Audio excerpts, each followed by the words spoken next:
Salut à toutes, c'est Cassandra D. Aujourd'hui, on se retrouve sur Eldaria.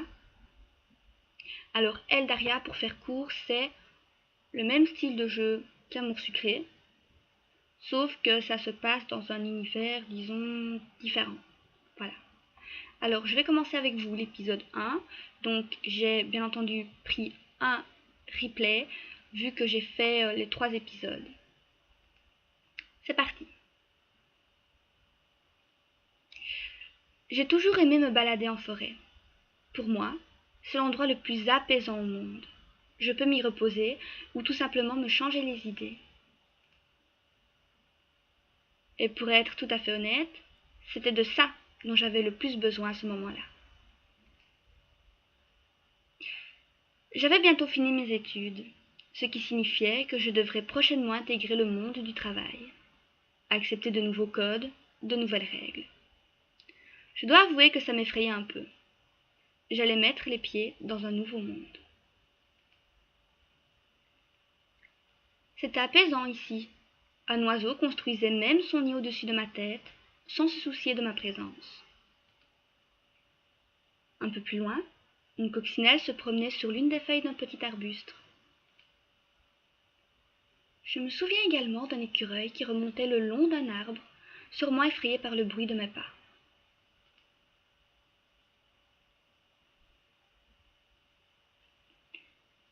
C'est à ce moment que j'ai remarqué des champignons d'une espèce que je n'avais encore jamais vue jusque-là.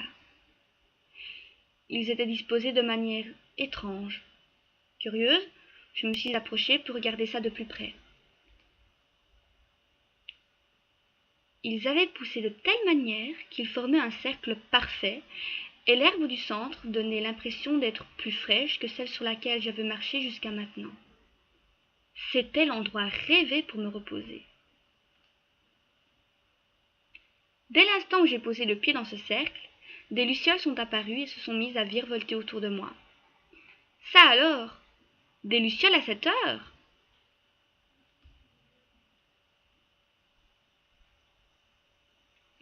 Hé! Mais qu'est-ce que c'est? J'ai cligné des yeux plusieurs fois afin de m'habituer à cette lumière aveuglante. Je distinguai à nouveau quelques formes et couleurs qui m'entouraient cependant. La forêt avait laissé place à quelque chose de complètement différent, à 1000 lieues de tout ce que j'avais pu connaître ou voir durant toute ma vie. Bon sang! Mais qu'est-ce que c'est que ça? Où est-ce que je suis? J'ai tourné plusieurs fois sur moi-même, en espérant trouver une explication à tout cela, jusqu'à en avoir le vertige. Puis, j'ai remarqué un étrange cristal au centre de cette immense pièce. Il est magnifique. Comme attirée par la faible lueur qui s'en dégageait, je me suis approchée. J'ai grimpé les marches, en tendant la main devant moi. Mes doigts ont tremblé lorsque je suis arrivée à sa hauteur. La petite Ilu. Hé, mais qui es-tu? Comment es-tu arrivée ici? Ah!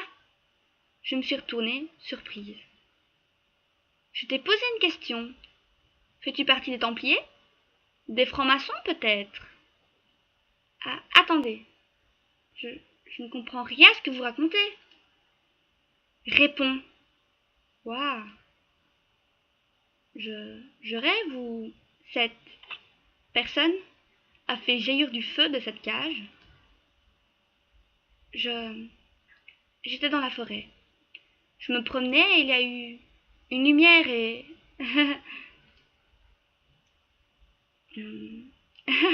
J'ai compris. C'est une caméra cachée, c'est ça? C'était la seule explication possible. Du moins, la seule qui paraissait plausible. Je me suis mise à rire nerveusement. Du regard, j'ai cherché cette fameuse caméra et j'ai désespéré de ne pas la trouver. Un bruit s'est alors fait entendre. Bam! Qu'est-ce qui se passe encore? Ce n'est pas moi, je vous le jure. Jaemon, fais ce que tu as à faire. Tu connais la procédure. On s'en occupera plus tard. L'espèce de femme renard s'est éloignée sans dire un mot de plus, l'air pressé. Puis un mur s'est dressé devant moi, bloquant mon champ de vision. Un mur, ou plutôt un torse. J'ai levé la tête pour voir à quoi ressemblait ce colosse. Il me dépassait d'au moins 2 têtes. Au final, je me demandais comment j'avais fait pour ne pas remarquer immédiatement la présence de ce monstre dans la pièce. Bonjour. Grrr. Ce doit être lui, le Tiemon, dont l'autre fille parlait à l'instant. Il possédait et possède toujours d'ailleurs une tête de cochon. Ou de phacochère. En tout cas, il avait plus de muscles qu'un catcheur mexicain. Il m'a empoigné soudainement par la main pour me tirer hors de la pièce. « Hé, doucement, vous me faites mal !» Lâchez-moi. Résigné, j'ai arrêté de me débattre. Je savais que c'était peine perdue. Nous sommes passés dans plusieurs pièces étranges avant d'arriver dans un endroit plus sombre et sans fenêtre. C'était un gigantesque escalier qui semblait sans fin. On va pas descendre tout ça, hein?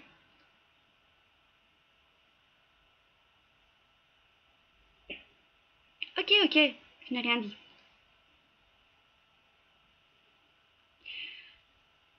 J'eus l'impression de descendre plus de marches que dans ma vie tout entière, mes jambes étant compotes et mon bras engourdi sous la patte de ce Tiemon. Je levai la tête pour observer l'endroit où je me trouvais. Puis la bête m'a jeté dans une de ses cellules. Pas bouger. Hein? Attendez, vous n'allez pas me laisser là? Miko a dit pas bouger. Mais je ne vais quand même pas rester là. Attendez, ce n'est pas drôle, revenez. S'il vous plaît. Le peu d'optimisme que j'avais commencé à s'envoler. Excusez-moi. L'hypothèse d'une quelconque caméra cachée devenait de plus en plus ridicule, si bien que je ne m'y rattachais plus. Force était de constater que même si je ne savais pas où j'étais, je ne me trouvais pas chez moi.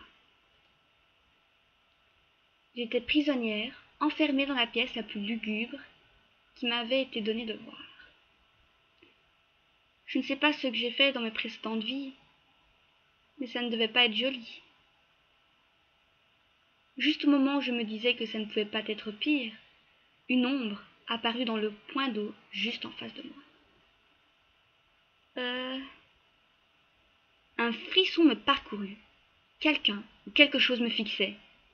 Lentement, j'ai reculé jusqu'à toucher le fond des barreaux de ma cellule. Allais-je servir d'encas à ce monstre? Heureusement pour moi, la bête n'était pas d'humeur à me rendre visite et a préféré replonger dans l'eau. Tremblant de tout mon corps, je me laissai glisser sur le fer froid de la cage. Je me pris à espérer d'être dans un cauchemar dont j'allais me réveiller rapidement. Mais la douleur dans mon bras me ramena vite sur terre et me fit bien comprendre que tout cela était bien réel. En quelques minutes, ma tête se remplit de pensées terrifiantes. Je me rappelle avoir paniqué en imaginant les pires scénarios. Mais bon sang, qu'est-ce qui va m'arriver?